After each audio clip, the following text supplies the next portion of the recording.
हंग के engine rebuild process में आपका बहुत बहुत स्वागत है। सबसे पहले हम जो बियरिंग यूज़ करें वो है एनआरबी कंपनी का, एनबीसी पर टाटा का यूज़ कर सकते हैं। सबसे पहले क्रैंक में देखो कनेक्टिंग रॉड और जो मेन बियरिंग है दो, एक रोलर बियरिंग और एक तो पहले से लेद मशीन में जाकर लगा हुआ है, वो चेंज हुआ है और इससे कनेक्टिंग रॉड चेंज हुआ, मतलब क्रैंक का प्रॉपर काम हुआ है। सबसे पहले जो जो बियरिंग है मतलब आउटपुट शाफ्ट इनपुट शाफ्ट का, उसको क्लीन करेंगे और उसको इंस्टॉल कर देंगे अच्छे तरीके से। उसके बाद गियर में देखो ऊपर में दो वाशर, मतलब नीचे दो वाशर और आउटपुट शाफ्ट में भी एक वाशर आता है ऊपर, तो उसको लगाएंगे। दिखाई दे रहा है कि हमने गियर असेंबली इंस्टॉल कर दिया है। उसके बाद गियर सिलेक्टर दो लगाएंगे। आउटपुट साइड में दो सिलेक्टर लगते हैं और इनपुट साइड में एक ही सिलेक्टर लगते हैं। तो गियर सिलेक्टर मैं आपको दिखा देता हूँ। गियर सिलेक्टर जो है बिल्कुल सही था, मतलब डैमेज नहीं था, इसको हम रीयूज़ कर रहे हैं। मतलब गियर बॉक्स में इसमें ज़्यादा कुछ मतलब कुछ इशू ही नहीं था, सब कुछ सही था। उसके ऊपर हम इसका जो पिन है पिन लगाएंगे। उससे पहले इसका जो गियर ड्रम है उसमें देखो एक पत्ती आता है, मतलब न्यूट्रल स्विच का पत्ती है, पिन बोल सकते हो। इसको हम पहले से ही बाहर निकाल रहे हैं क्योंकि बाद में अगर इंजन के अंदर गिर गया तो दिक्कत होगा। उसके बाद गियर ड्रम को हम इसके अंदर लगा देंगे। इसके अंदर कोई भी वाशर नहीं आता है, नॉर्मली आप ऑयल लगा के लगा सकते हैं। उसके बाद देखो दिखाए गए तरीके से हमने गियर जो पिन है गियर ड्रम के अंदर इस तरीके से लगाए, ऊपर ऊपर दो, और जो मिडिल वाला पार्ट है वो आउटपुट सबका सॉरी इनपुट सबका जो पार्ट है उसमें लगता है। तो दिखाए गए तरीके से आप गियर बॉक्स फिटिंग करें। उसके बाद अलाइनमेंट करने के बाद इसका जो पिन है, जो मतलब मोटे वाला पिन लंबा वाला पिन है, वो आउटपुट शाफ्ट में जाएगा, इनपुट शाफ्ट में छोटे वाला पिन जाएगा। दिखाए गए तरीके से आप पिन फिटिंग कर सकते हैं। तो इसको घुमा के चेक कर लेंगे, अगर बिल्कुल फ्री है तो मतलब गियर बॉक्स हमारा बिल्कुल सही फिटिंग हुआ है। गियर बॉक्स में वाशर का अगर दिक्कत हुआ तो पूरा आपको इंजन फिर से खोलना पड़ सकता है अगर आपका गियर जाम करेगा तो दिखाए गए तरीके से क्रैंक को फिटिंग करें। ज़्यादा हथौड़ा मारने की ज़रूरत नहीं है, हल्का हल्का प्रेस करेंगे तो एक क्रैंक मतलब बियरिंग चेम्बर के अंदर इजीली चला जाएगा। उसके बाद क्रैंक को घुमा के चेक कर लेंगे कि बिल्कुल फ्री होना चाहिए, कोई भी टचिंग वचिंग कुछ भी नहीं होना चाहिए, बिल्कुल क्रैंक फ्री है। उसके बाद हम यूज़ करें हीरो का इंजन ऑयल, आप कोई सा भी इंजन ऑयल यूज़ कर सकते हैं स्टार्टिंग के लिए। उसके बाद हम उसका जो रोलर बियरिंग है उसका जो बुश है वो पहले लगा देते हैं। उसके बाद रोलर बियरिंग को भी इस तरीके से दिखाए गए तरीके से फिटिंग कर दी। बिल्कुल ईजी प्रोसेस है, बिल्कुल ईजीली स्मूथली जाएगा।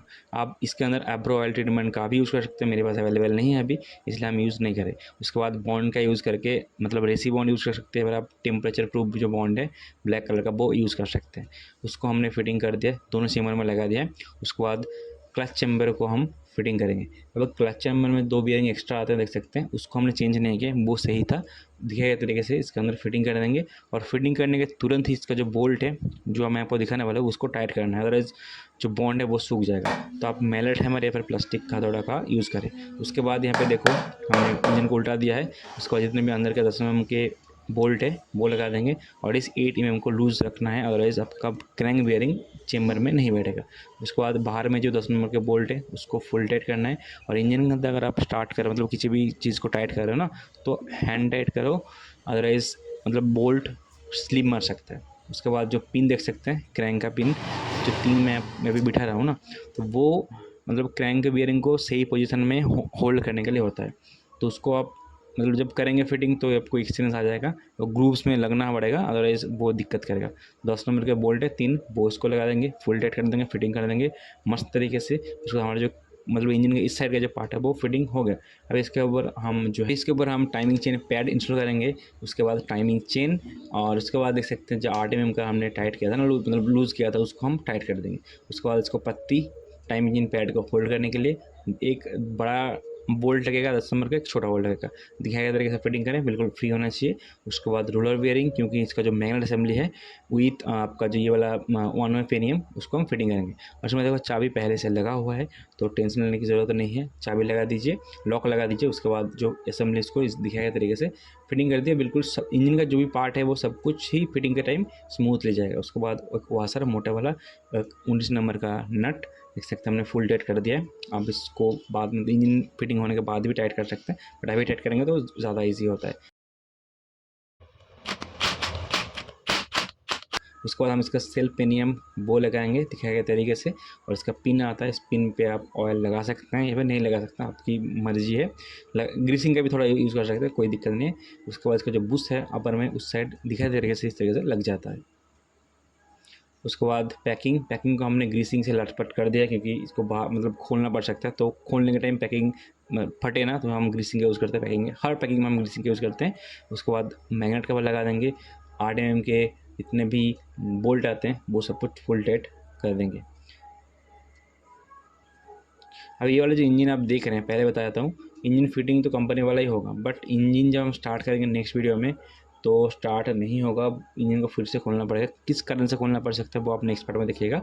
इसके बाद हम इसका जो देख सकते हैं पिन, जो हमने मतलब मेन चेम्बर जब लगाया था, न्यूट्रल स्विच का जो पिन है, मतलब उसको बाहर निकाला था ना, वो अभी लगाएंगे इस होल में स्प्रिंग के साथ। उसके बाद न्यूट्रल स्विच लगा देंगे, न्यू हम यूज़ कर रहे हैं, आप मिंडा कंपनी का भी यूज़ कर सकते हैं, फिर ओरिजिनल भी यूज़ कर सकते हैं। दिखाए गए तरीके से ओरिंग के साथ इस फिटिंग को, इस स्विच को फिटिंग करें। उसके बाद 10 mm के जो बोल्ट आते हैं 2 छोटे छोटे, उसको टाइट करेंगे। तो इस अदर इधर से ऑयल लीकेज हो सकता है, तो न्यूट्रल स्विच हमने न्यू लगा दिया है दिखाए गए तरीके से। अगर आप न्यूट्रल स्विच में प्रॉब्लम है तो चेंज कर सकते हैं, अदरवाइज ओल्ड यूज़ हो जाता है। नेक्स्ट हम इसमें आइडलिंग गियर फिटिंग कर रहे हैं, मतलब इंजन को हमने उल्टा दिया है। अभी हम क्लच का काम कर रहे हैं। तो इसमें एक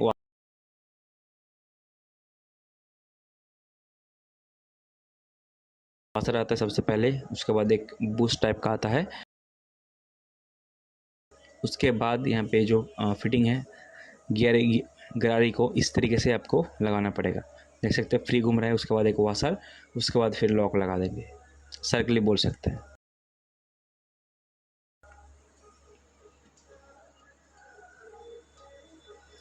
और लास्टली घुमा के चेक कर लेंगे आफ्टर फिटिंग कि स्मूथली काम कर रहा है क्या नहीं। ये किक गियर के साथ अटैच होता है। उसके बाद हम किक का जो स्प्रिंग है वो लगाएंगे। अगर आपको किक टूट जाता है तो दिखाए गए तरीके से आपको मतलब किक का स्प्रिंग फिटिंग करना पड़ेगा। उसके बाद प्लास्टिक का बुश किक स्प्रिंग को होल्ड करने के लिए, उसके बाद हम इसको फिटिंग कर देंगे चेम्बर में दिखाए गए तरीके से।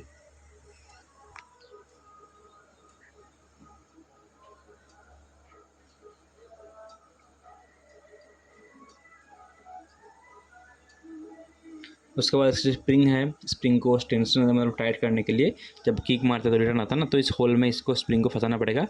तो किक जब मारते हैं तो रिटर्न आ जाता है आपका किक नॉर्मली, तो इसी स्प्रिंग के कारण होता है। घुमा के चेक कर लेंगे फाइनली। फिर इसके बाद 2 पिन आते हैं जो कि गियर ड्रम में लगते हैं।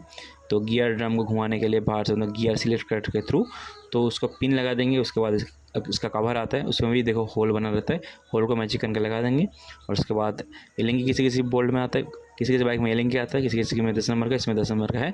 10 नंबर का जो बोल्ट उसको फोल्डेड कर देंगे, लगाएंगे दिखाए गए तरीके से। पहले स्प्रिंग लगाएंगे, उसके बाद बोल्ट वाशर वाला, उसके बाद ऊपर में एक वाशर और ये वाला मैकेनिज्म, और उसके बाद इसमें नट टाइट कर देंगे। उसके बाद इसमें बोल्ट टाइट कर देंगे। होल्ड करते हुए इस बोल्ट को टाइट करना है 10 mm के, तो ये इसके अंदर फंस जाएगा, लॉक सिस्टम हो जाएगा। और उसके बाद इसको चेक करना है रिटर्न आ रहा है कि नहीं। As you can see return आ रहा है, तो इसका फिटिंग बिल्कुल प्रॉपर हुआ है। उसके बाद क्लच हाउसिंग का प्ले चेक कर लेंगे। क्लच हाउसिंग रिपेयर हुआ है, बूस्ट चेंज हुआ है इसके अंदर। तो इसमें देखो गरारी में ग्रूव्स बन गए हैं गड्ढा टाइप का, तो इसमें इसको हम फाइल से घर पे ही तो फिनिशिंग दे देंगे, मतलब बिल्कुल ईजी कर देंगे। अदरवाइज़ आपका जो क्लच है, क्लच इंगेज डिसएंगेज होने में जाम करेगा, अटकेगा, मतलब गियर अटकेगा सिलेक्ट करने में, तो इसलिए हम इसको करें। उसके बाद इसका जो गियर सिलेक्टर है, गियर सेट बोल सकते हैं, इसके अंदर वाशर लेके इसको फिटिंग करेंगे दिखाए गए तरीके से।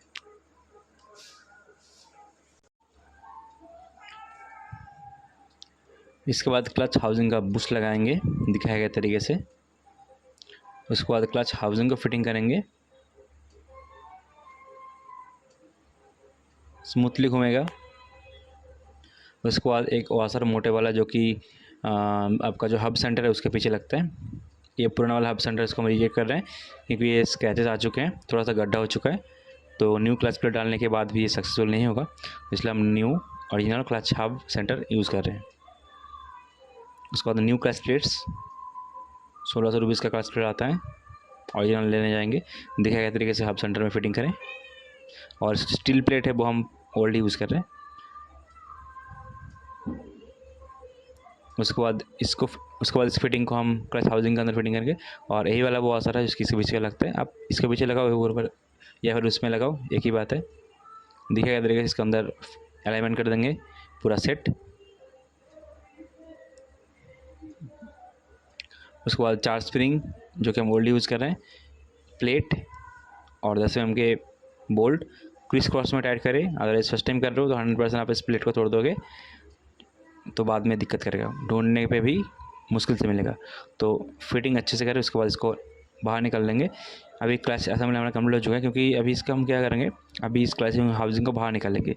इससे पहले हम इसका जो सेंट्रीफ्यूगल फिल्टर है वो लगाना पड़ेगा, अदरवाइज क्लच फिटिंग हाउसिंग अगर फिटिंग कर देंगे तो वो बाहर से नहीं लग पाएगा। तो इसकी इस प्रोसेस को हम बाद में रिपीट कर सकते हैं। सबसे उससे पहले हम एक लॉक लगाएंगे। इस लॉक पे एक डिस्टेंस आता है, ये डिस्टेंस को दिखाए गए तरीके से फिटिंग करें, और इसी लॉक के ऊपर हमारा जो प्राइमरी गियर है, फिर जीपीटी वेनियम बोल सकते हो, वो फिटिंग होगा। जीपीटी वेनियम को फिटिंग करना है दिखाए गए तरीके से। उसके बाद वही सेम क्लच हाउसिंग अभी फिटिंग कर देंगे। उसके बाद इसको लॉक करने के लिए वाशर एंड 19 नंबर का नट लगा के फुल टाइट कर देंगे। पहले से इसको चोट मारा है, मतलब इस इंजन को पहले से खोला है, बट हम हैमर का यूज़ नहीं करेंगे, गन है, गन का यूज़ करेंगे।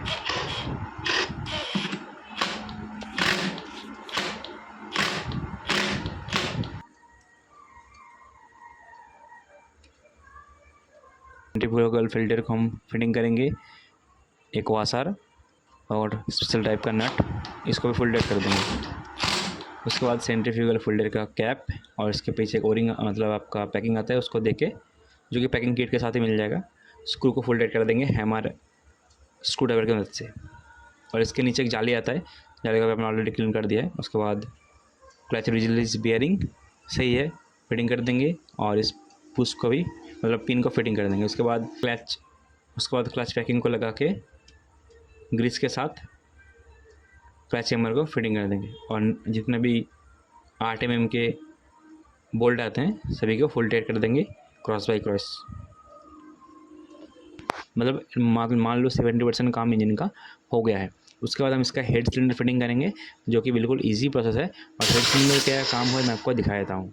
एज यू कैन सी हमने 0.50 mm का बोरिंग किया है, और जो रिंग हमने फिटिंग किया है वो देख सकते हैं क्रॉस में फिटिंग किया है। टॉप मतलब एग्जॉस्ट साइड में क्रॉस में लिखा है टॉप 1 टॉप 2। उसके बाद जो हमारा ऑयल एक्सपेंडर रिंग का नीचे वाला पार्ट है वो हमने इस मतलब इन में कार्बोरेटर के साइड इस साइड रखा है, और ऊपर वाला पार्ट ऑयल एक्सपेंडर रिंग का इस साइड रखा है दिखाया गया तरीके से। और जो डब्ल्यू वाला पार्ट है मतलब ऑयल एक्सपेंडर रिंग जाली वाला, वो हमने इनलेट के बिल्कुल स्ट्रेट में रखा है, मतलब हर रिंग को हमने 45 डिग्री एंगल पे रखा है ताकि बेस्ट कंप्रेसर बने। उसके बाद सबसे पहले इसका पहले हम लॉक लगाएंगे।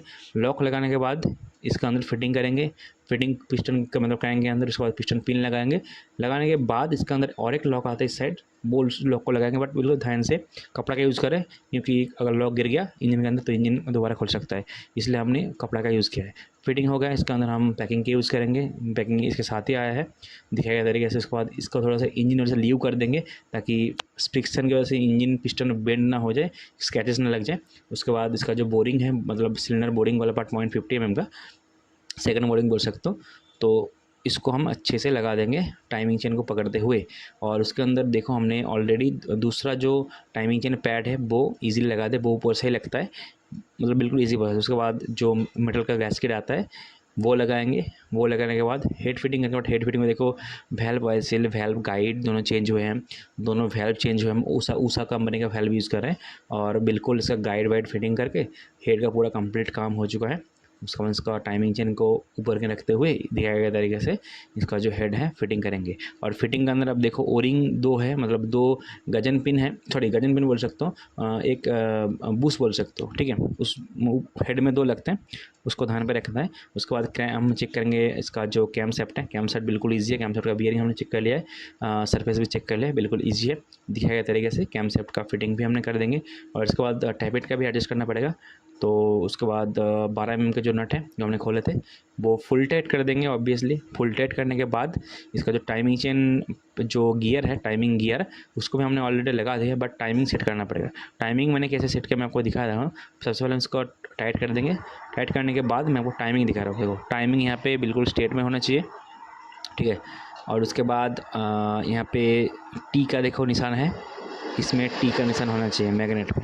तो और उसके बाद इस सेटिंग में क्या होता है, इस सेटिंग में आपका जो ये वाला पार्ट है टैप इट बिल्कुल लूज़ रहना चाहिए। इसी पार्ट में हम टैप इट को सेटिंग करेंगे। सेटिंग होने के बाद इसका जो RTMM का जो बोल्ट है, सॉरी वो हाँ बोल्ट है, लगा देंगे।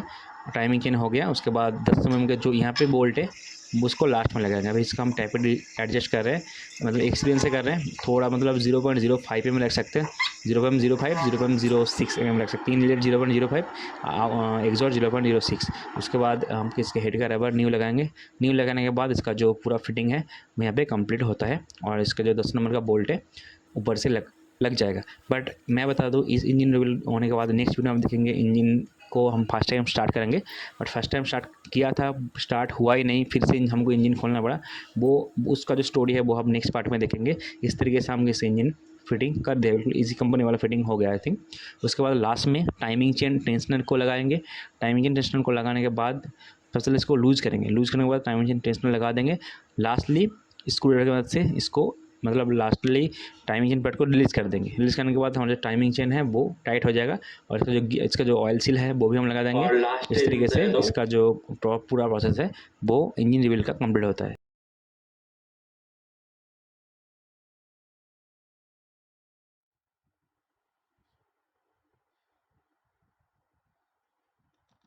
और लास्ट स्टेज में बता जाता हूँ, इसका जो ये वाला ड्रेन बोल्ट है वो बिल्कुल डैमेज हो गया था, एक बार पहले रिपेयर हुआ था, उसके बाद भी स्लिप कर गया था।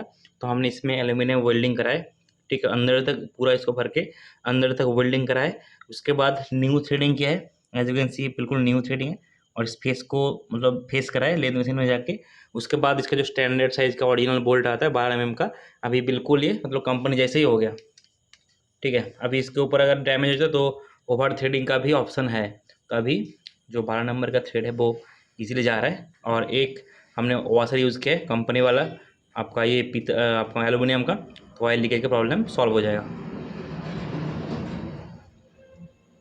इस तरीके से हमने हंग का या फिर हीरो होंडा का, यूनिकॉर्न का लगभग सेम इंजन होता है, पूरा फुल इंजन हमने रिवील कराया है आपके सामने। आपको कोई भी अगर दिक्कत हुआ वीडियो देखने में तो रिप्लाई में कमेंट सेक्शन में कमेंट करें। सो मिलते हैं इस अगले वीडियो में। अगली वीडियो में इसका स्टार्ट करेंगे और बाइक का जो हमने इस बाइक का प्रोजेक्ट कर रहे थे, इस बाइक का रजिस्ट्रेशन कर रहे थे हीरो होंडा हंग का, मतलब उसका मेन पार्ट नेक्स्ट वीडियो में करेंगे, क्योंकि उसका जो इसका पिकअप वगैरह हम नेक्स्ट वीडियो में टेस्ट कराएंगे। सो ऐसे मिलते हैं अगले पार्ट में। बाय बाय, जय हिंद, वंदे मातरम, भारत माता की जय।